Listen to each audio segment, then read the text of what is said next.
In June 2020, the mining town of Durban Deep in Roodepoort, South Africa, was disturbed by a scene of abject horror. The body of a young and heavily pregnant woman was found hanging from a tree. She had been shot, and neither her nor her child had survived her injuries. Questions arose. Who was this woman, and what had led her to this tragic end?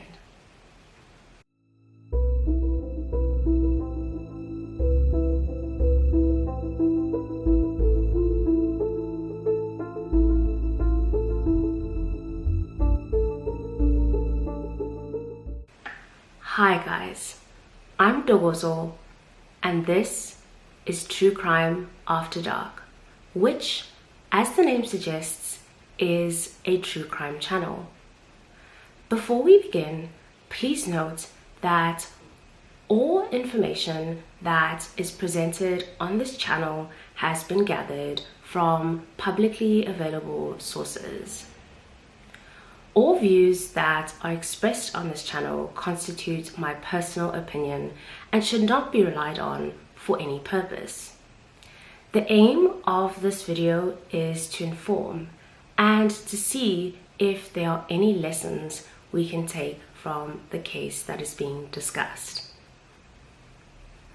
Now, lower the blinds, lock the doors, and let's find out what happened after dark. Today we'll be discussing the case of Tshegofatso Pule. Tshegofatso Pule was born on 10 April 1992. Her mother died when she was quite young. She was around 10 or 11. Unfortunately, her father also died when she was quite young. This left Tshegofatso to be raised by her aunts in an environment where she was surrounded by cousins. She grew up in Soweto in Midlands. When Tshegofatso finished high school, she decided to attend university at the University of Johannesburg. But when she did not obtain the results that she wanted to, she decided to leave the university and get a job as a beautician at a makeup counter. She would ultimately leave that job and decide to obtain employment or pursue employment as an entrepreneur in the form of a makeup artist. She was known to be someone that was very in the know on trends. So in the know on trends, in fact, that she would sometimes be ahead of them. When it came to Tshegofatso's love life, it was somewhat cloaked in secrecy. Her family said that they were not really sure when she started seeing Ntuthuko Shoba. This is because the relationship itself was kept largely between the pair, with Ntuthuko wanting little to do with Tshegofatso's family. Now, there's very little that her family could do about this because at that time, Tshegofatso was an adult and they couldn't really intervene or have much say. Tshegofatso was known to be a woman that worked very hard, and she was also known to be a woman that loved to take care of her appearance and who also enjoyed the finer things in life. Her relationship with Ntuthuko definitely allowed her to have more access to those things in life that she enjoyed.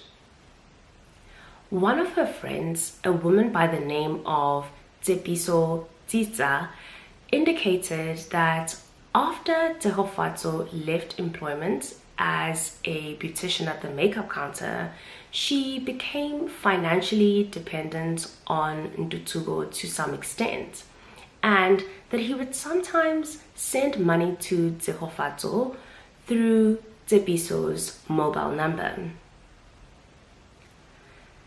At some point during the relationship, Tshegofatso fell pregnant. This first pregnancy would be terminated.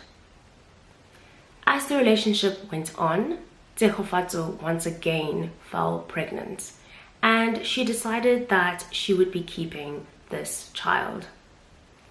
Cracks started to appear in the relationship between Tshegofatso and Ntuthuko, as can be seen in the form of a message exchange that reads as follows. I know you don't want this child, but I was not going to live with myself. Hore, which means if, I aborted a child ka, which means of, 3 months. I'm not that evil. I just felt God was going to punish me for doing that. And to think, it was not my first time doing it. It was at this point that strange incidents began to be observed in Tshegofatso's life.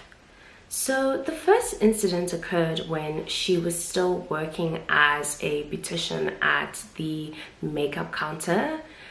This was in the form of her receiving text messages from an unknown number. So these text messages were from a woman who told Tshegofatso to leave her man alone, and that if she did not do so, the woman would come to her workplace and deal with her. The text messages also informed her that this woman was HIV positive, and so Tshegofatso should also go and get herself tested. Now, these messages would have likely contributed to a sense of fear and a sense of concern in Tshegofatso, and in response to the messages, she decided to block the number. The second incident occurred when Tshegofatso left formal employment as a beautician at the makeup counter and decided to pursue employment as a makeup artist and as an entrepreneur. The incident occurred in May 2020 during what was South Africa's hard lockdown in response to the global outbreak. During this time, movement was restricted and was only legally permitted for certain purposes, such as if a person was going to work where they were deemed an essential worker, or where a person had to go shopping for food, or where they needed to shop for medicine, or finally where they needed to attend funerals. So during this time, Tshegofatso received a job offer to go and work as a makeup artist. Before she could go and complete the job, however, she was informed that there would be an interview process. Now, it was at this time that alarm bells started to go off. She was told that the interview would be held in McDonald's in Ormonde. Now, this was weird because at the time, the McDonald's was not offering sit-in dining. So it was weird as to why the interview would be held there at all. The interview was said to be with a woman by the name of Zanele or Zandile. And on the day of the interview, she indicated that she was running late, but that instead of meeting at the McDonald's, Tshegofatso should rather meet her across the road from the McDonald's, and that there would be a Jeep that was there waiting to pick her up. Now, this was something that made Tshegofatso uncomfortable, and so she decided that she was not going to attend this interview. That was something that likely saved her life at that time. This is because, in my view, and this is a view that is later confirmed by the court, this was likely the first attempt that was made at Tshegofatso's life. Now, when it came to Tshegofatso and Ntutugo's relationship, it was said that around the time that her pregnancy started progressing, Ntutugo started to draw back from the relationship and from Tshegofatso. He would not attend prenatal appointments, and he generally contributed to making the pregnancy somewhat difficult for her.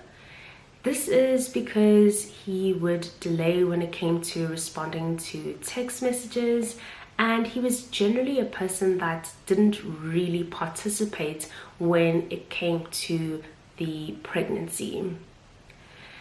This was because of the view that Ntutugo had of the relationship between him and Tshegofatso, which he explained as follows. Tshego and I were never in a formally committed relationship.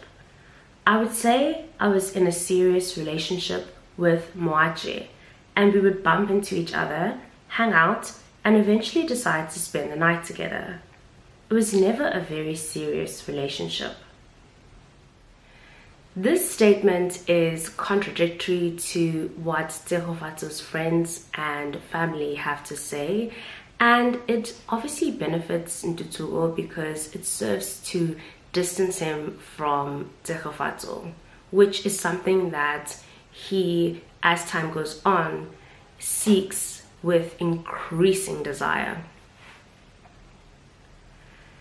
Now, after putting up with Ntutugo's disappointing show as a soon-to-be father for some time, Tshegofatso then made her feelings known. When she was 6 months pregnant, she demanded that the families meet and that they basically discuss the pregnancy. So this is something that is common in South African customary or tribal tradition, in that when a child is born out of wedlock, there is something known as customary damages that is typically paid by the man to the woman's family. And this is something that is done so that the child can then be recognized by the man's ancestors, welcomed into his family, and also allowed to take on his surname. So this is something that would likely have put a lot of pressure on Ntutugo. Now, Ntutugo decided to put off the meeting between the families on 2 occasions, and he even went so far as to say that his father wanted or demanded that there be a DNA test on the baby that Tshegofatso was carrying in order to confirm that it was Ntutugo's baby before there be any other discussions or meetings between the families. With all of these turbulent events occurring during her pregnancy, it's little wonder that Tshegofatso grabbed onto what must have seemed like some sort of relief when Ntutugo invited her to his apartment at the Westlake complex to discuss clothing for the baby that they had yet to purchase. When Tshegofatso left her home that night, she bumped into her aunt, and her aunt was actually coming home as she was leaving. Her aunt expressed concern at the late hour that Tshegofatso was leaving, and Tshegofatso actually told her aunt not to worry about it, that she would be back soon, but that for her safety she should lock the gate behind her, but she would see her soon. So Tshegofatso left her home and entered a rideshare that was booked for her by Ntutugo, and this would unfortunately be the last time that anyone in her family ever saw her alive. From the 4th of June to the 8th of June 2020, no one knew where Tshegofatso was. And calls to her phone would ring and then be unanswered, and then they would ultimately just not be answered at all. So when her friends heard about this, they convinced her family to go to the police station to file a missing persons report. They also hung up missing persons posters in the area to try and get information about Tshegofatso's whereabouts. Now, you may think it is a bit strange that a heavily pregnant woman disappears essentially and her family takes some time to go and report her missing. But I must point out that when they last saw her, they thought that she was going to her boyfriend's house. And this is a boyfriend with whom her relationship is essentially one that is very private and somewhat cloaked in secrecy. Viewed in that context, I think that their actions make some sense. At the same time that Tshegofatso's family was reporting her missing, there was a truly tragic discovery that was being made in the Roodepoort area in the West Rand. A man found the heavily pregnant body of a woman hanging from a tree. The woman had been shot, and neither her nor her child had survived the injuries. It was also found that there was external pressure that had been applied to her neck area, and this, together with the gunshot injury, had been what had led to her death. My understanding is that the pressure to the neck had been applied at the time that she was tethered to the tree, and this leads me to believe that she was still alive at the time that she was actually tethered to the tree.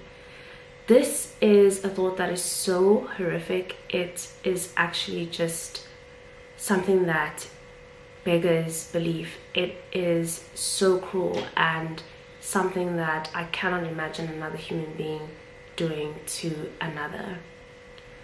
Now, when police realized that there was a missing persons report for a pregnant woman and a simultaneous discovery of the body of a pregnant woman, they confirmed Tshegofatso's family's worst fears. She was the woman that had been discovered hanging from that tree. This was something that led them to realize that all of their dreams of new life in the family were now destroyed. Tshegofatso was buried on the 11th of June 2020. Now, her aunt indicates that she was so injured as a result of the injuries that she had sustained during her attack that she had been buried in a white burial dress, but the white burial dress was actually stained with blood.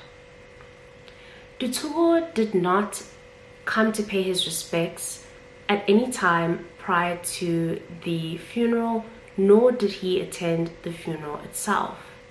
Now, even if he didn't care about the mother of his child, what about his own flesh and blood that had been killed? It's at this point that I think it's appropriate for us to step outside the timeline for a bit and for us to discuss who Dutugo Shoba was as a person.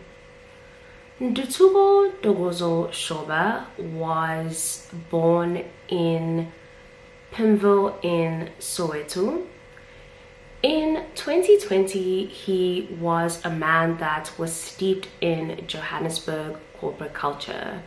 He was somebody that worked in the IT department at the Johannesburg Stock Exchange. So this was a job that offered him a very comfortable living, and it also enabled him to enjoy a very comfortable lifestyle. He was known to be part of a group of men that liked to frequent higher end establishments and who also liked to be surrounded by women. It was this access to higher end establishments and this desire to be surrounded by women that led to him bumping into Tshegofatso, and with his charm he was able to woo her, and this led to them forming a relationship. Now, during the time that Ndutugo was in a relationship with Tshegofatso, at least for some of that time, he was keeping a secret from her. He actually had a fiancée by the name of Rosetta Moache. Rosetta Moache was a woman who came from a family that was of some means. According to Tshegofatso's friends, she did become aware that Ndutugo was in a relationship with Rosetta, but Rosetta was not aware that Ndutugo was in a relationship with Tshegofatso. Now, I think that there might be some doubt about that, especially given the text messages that Tshegofatso was receiving that we've already discussed. But those text messages could have just as easily come from Ndutugo himself, so it's not clear, if Rosetta was in fact aware of the relationship between Ndutugo and Tshegofatso. The way that Ndutugo saw the relationship between himself and Tshegofatso, that is as more of a casual relationship and not a serious relationship, could account for some of the strange sort of manners that he acted in when he was confronted with her family. And to maybe help with illustrating this, I have two examples. So the first example of this is that when he was parked a ways from her house, because he would not park directly outside her house, it was said, he would park a little ways away from her house when he was coming to pick her up, and her aunt coming home actually saw his car and tried to wave to him. Instead of waving back, he actually lowered his seat so that he couldn't be seen from the car. The second example was that when he was actually confronted with meeting a family member of Tshegofatso's in the form of her cousin, her male cousin, who said in a brotherly manner, take care of my sister or else, he actually wasn't too sort of responsive to this, and he kept the encounter quite brief and tried to basically hurry them along. And this, in my view, is far from the way that a genuinely loving partner would act in a relationship, especially towards their partner's family members. But time would tell that Ndutugo Shoba was far from a loving partner. As time went on, pressure mounted, and Ndutugo realized that he would actually have to tell his fiancée that he had a child on the way with another woman, and this was something that he realized he could not do, and so he began to plot. He had an acquaintance from his school days that he knew, a man by the name of Muzigaise Malipana, who he spoke to about his troubles. Muzigaise was sympathetic to Ndutugo's troubles, but he was sympathetic for a fee. To get back to the timeline, once police had discovered the body of Tshegofatso, they immediately opened an investigation into her murder. So they then went to visit Ndutugo because he was the last person she was known to be with. So when they visited Ndutugo, he handed over surveillance footage of the front of the West Lake complex, and this showed Tshegofatso getting into a silver gray Jeep. Now, this was a silver gray Jeep that was driven by Muzigaise, and it had been pre-arranged that the Jeep would pick up Tshegofatso, and the pair, that is Ndutugo and Muzigaise, had agreed that they would arrange to make it look as if Ndutugo had called an Uber for Tshegofatso, and it would in fact be Muzigaise who would arrive in the silver grey Jeep instead. So the silver grey Jeep belonged to Muzigaise's girlfriend, but what he did was that he put fake number plates on the front and the back of the vehicle so that the vehicle could not be traced to him. She got into the vehicle once she was encouraged by Ndutugo to do so, when he told her to be free or to be at ease. So when she got into the vehicle, she realized that the vehicle was not heading to Medellins where she lived, but that it was instead heading to Noordgesig. Muzigaise said that she was surprised by this, and when she asked him where they were going, he simply replied that he had something to drop off. Now, at this stage, I'm sure that she must have been feeling a sense of fear, uncertainty, and anxiety, but also as the mother of an unborn child, she must have been feeling incredibly vulnerable. So what happened next was that Muzigaise decided to stop the vehicle in an open area near a juvenile facility. He grabbed Tshegofatso by the hand and he pulled her out of the vehicle, and he thereafter shot her in the chest. He then took her body and he placed it in the back seat of the Jeep.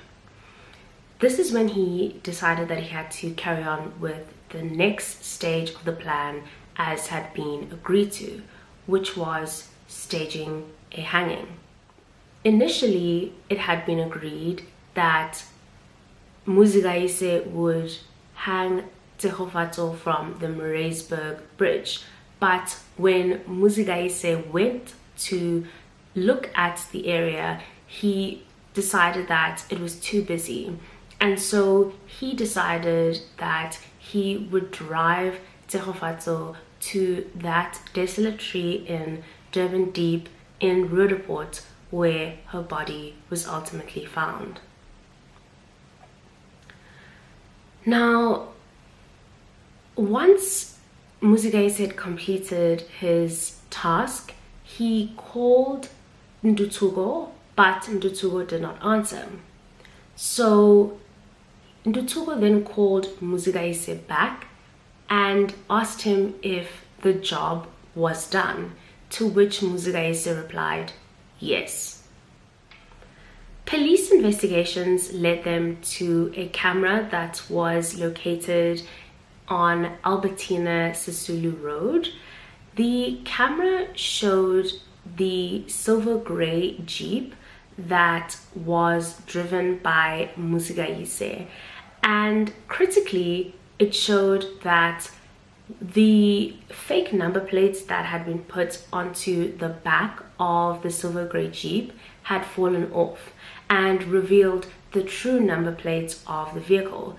This helped police to link the vehicle to Musigayise and ultimately for them to link Musigayise to the crime. Like a domino, he was the first to fall in this conspiracy. He was angry that Ndutugo had all but led police to his door by giving them the surveillance footage that showed him picking up Tshegofatso in the silver gray Jeep.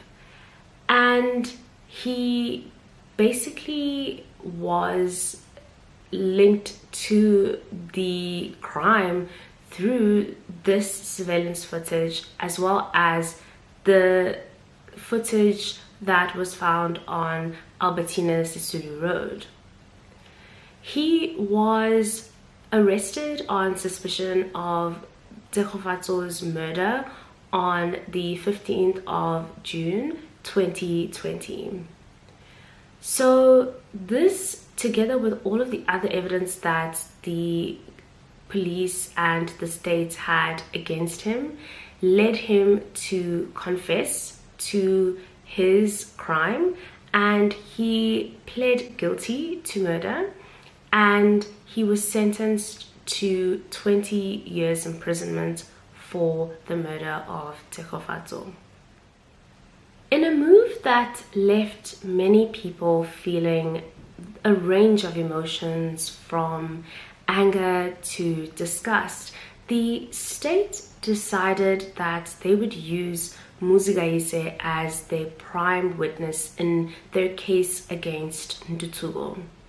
Ndutugo was charged with the following: 1 count of premeditated murder and in the alternate conspiracy to murder, and another count of obstruction of justice. According to Ndutugo, the only reason that he had contact with Musigayise was because of the fact that he needed to get access to cigarettes.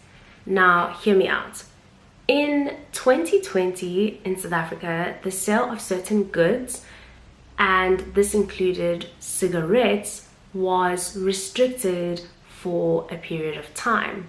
So according to Ndutugo, Musigayise was involved in the illegal sale of cigarettes, and so as a smoker he then connected with Musigayise so that he could get access to cigarettes. He said that this would be something that would account for the various phone calls, as well as the fact that he had actually gone to Musigayise's home on 2 occasions. What the state had to do was that it had to show the court that while Musigayise was not the most upstanding citizen, he was the only person that could link the mastermind to the crime. At various points in the testimony, Musigayise was confronted by his so-called gangster lifestyle, and he was able to traverse that and show that while I have done bad, I'm now trying to seek amends by telling the truth of what actually happened. So 2 examples of this spring to mind. The first example was that when Musigayise had initially confessed to the police about the events that had led to Tshegofatso's death, he had actually said that Ndutugo had been there and he had participated in the events. However, when he was in court and when he was on the stand, he actually took back his words.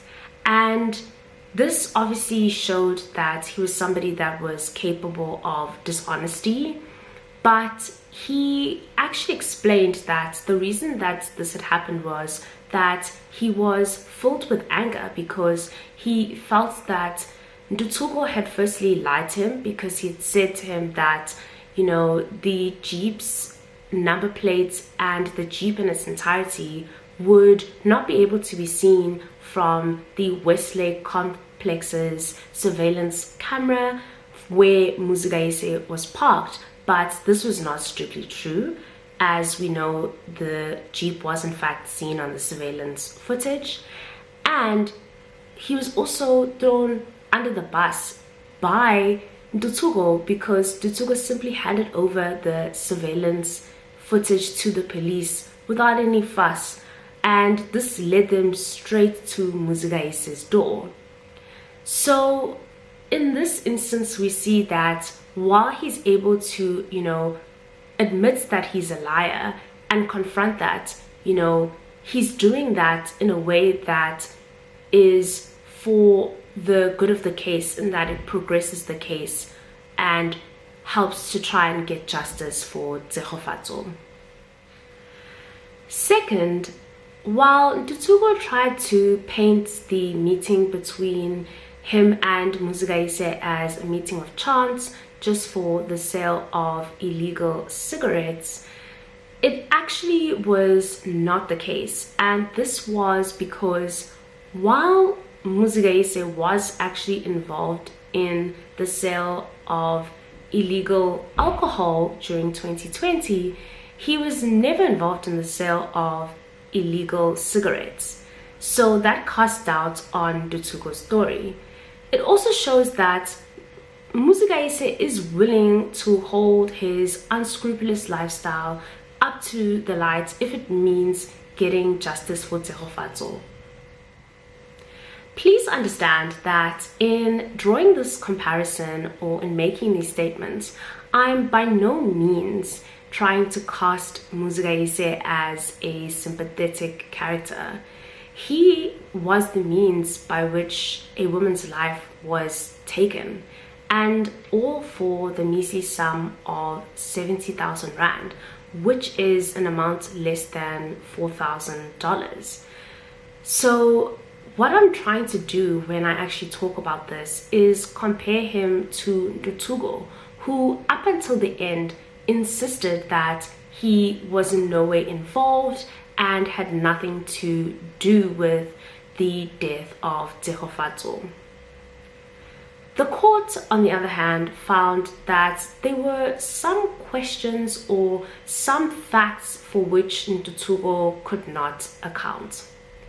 The first thing they found was that there were 2 times that Ntuthuko had visited Muzigaise's home, and he could not account for this. They also found that Muzigaise had not known Tshegofatso and he had had no motive to kill her.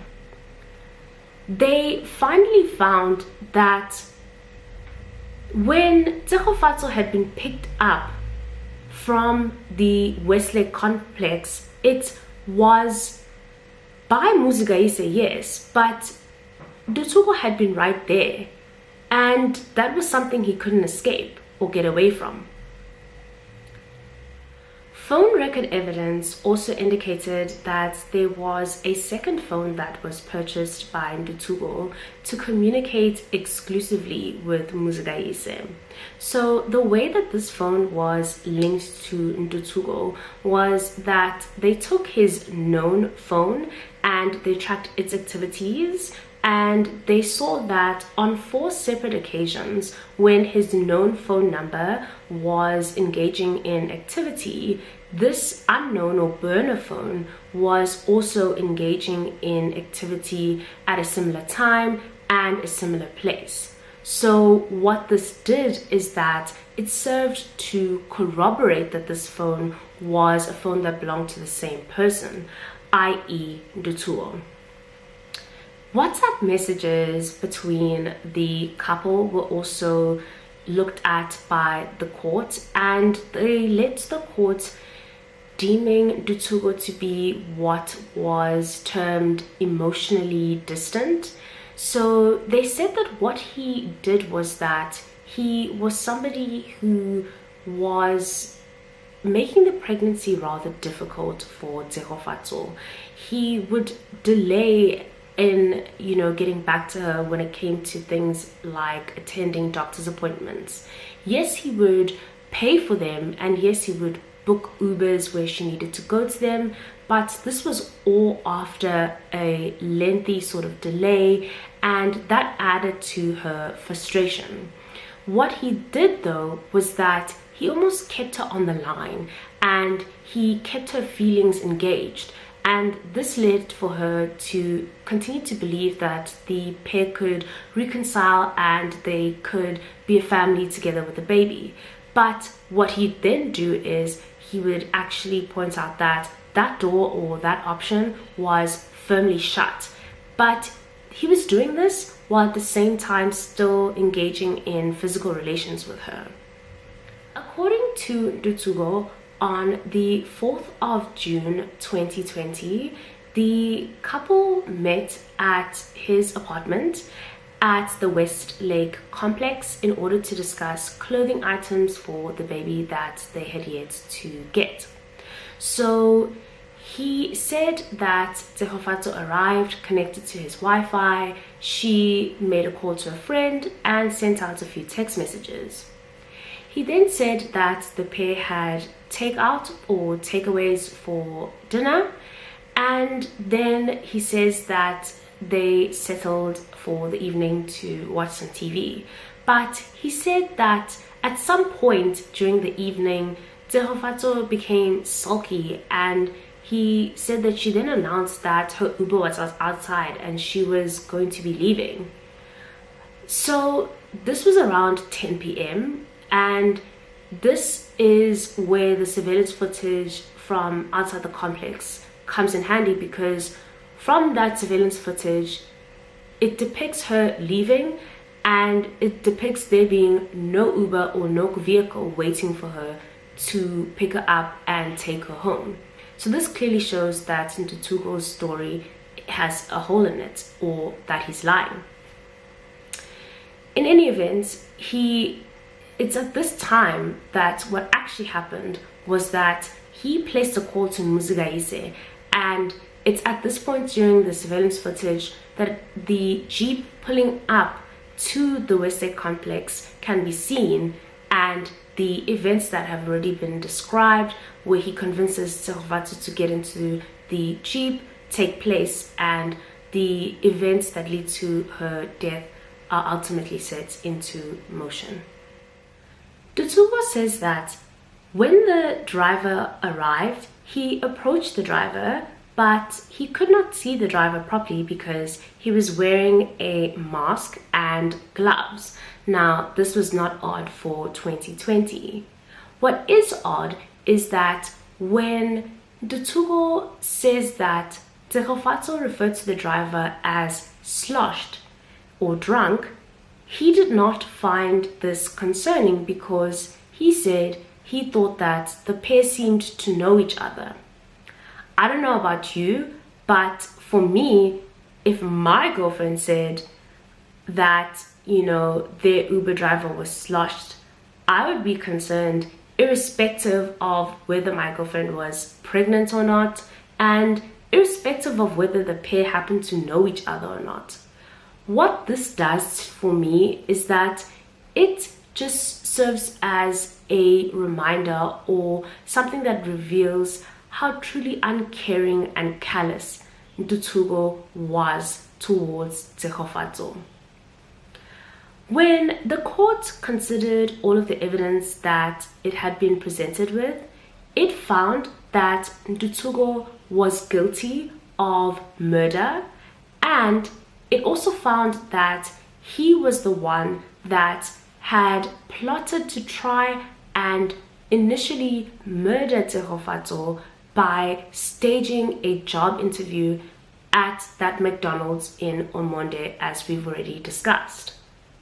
When it came to the charge for obstruction of justice, the court could not find him guilty, And the reason for this was that the court felt that there was not sufficient evidence or specific evidence that had been presented by the state to allow Tshegofatso to answer to when it came to charges of obstruction of justice. For his crimes, Tshegofatso received a sentence of life imprisonment. Tshegofatso had already named her child at the time of her death. She had decided to name her daughter Kamano, which means relationship in Sesotho. Her cousin Tshegofatso Pule said the following: "We have always been a small family, and we were all excited about her pregnancy. We were looking forward to having a little Tseho running around the yard." This case is tragic for many reasons. The first being the loss of 2 fledgling lives and the impacts that will have on the family. The second is that it is a reminder of the scourge of GBV and how it continues to haunt South African society.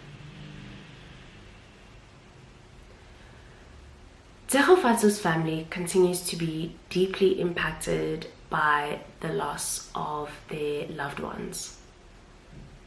My hope is that they can one day heal and that they have the memory of the bubbly, ambitious woman that they knew to comfort them. That's it for today's case coverage. If you took something from today's video, please give it a like, comment below, subscribe if you're new, stay safe, and I'll see you next time after dark.